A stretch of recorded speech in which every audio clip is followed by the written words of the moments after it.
So for our last subject is we have Ing 152 or Children and Adolescent Literature. Question number 4. Which of the following is the real name of Lewis Carroll?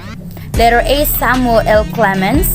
Letter B. Charles Dodson. Letter C. L. Frank Baum. Or letter D. P. L. Travers. So the real name of Lewis Carroll is letter B. Charles Dodson. For our rationalization, he was born on January 27, 1832 in Daresbury, Cheshire, England. So for our question number 5, how did children's literature begin? Letter A. It is through writing stories on leaves and woods. Letter B. It is through dancing and singing stories reflecting real-life events in front of the audience. Letter C. It began when our ancestors told stories to entertain, comfort, instruct young people, and pass on their cultural heritage. Letter D. It began when our ancestors told stories and passed them on through writing them in stones. So the correct answer is letter C.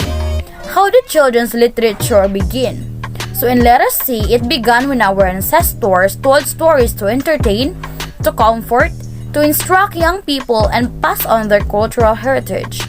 So according to this article, stories instruct as well as entertain, and thus they have ensured the continuation. And of course, it began when our ancestors told stories primarily to entertain, to comfort, and instruct young people and pass on their cultural heritage.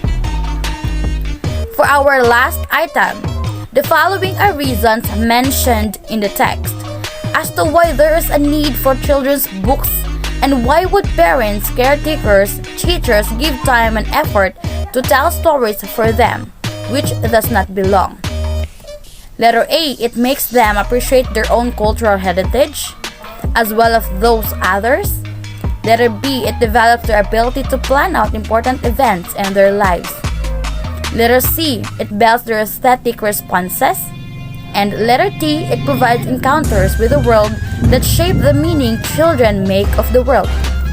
So the correct answer for question number 6 is letter B, which does not belong.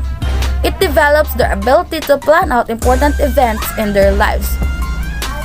So for our rationalization, when we were still kids, we were able to learn different things, myth, and etc. because of the stories told by our grandparents, parents, caretakers, and teachers, so which does not belong. So it means that telling stories from our ancestors doesn't mean that we were able to develop the ability to plan out important events in our lives.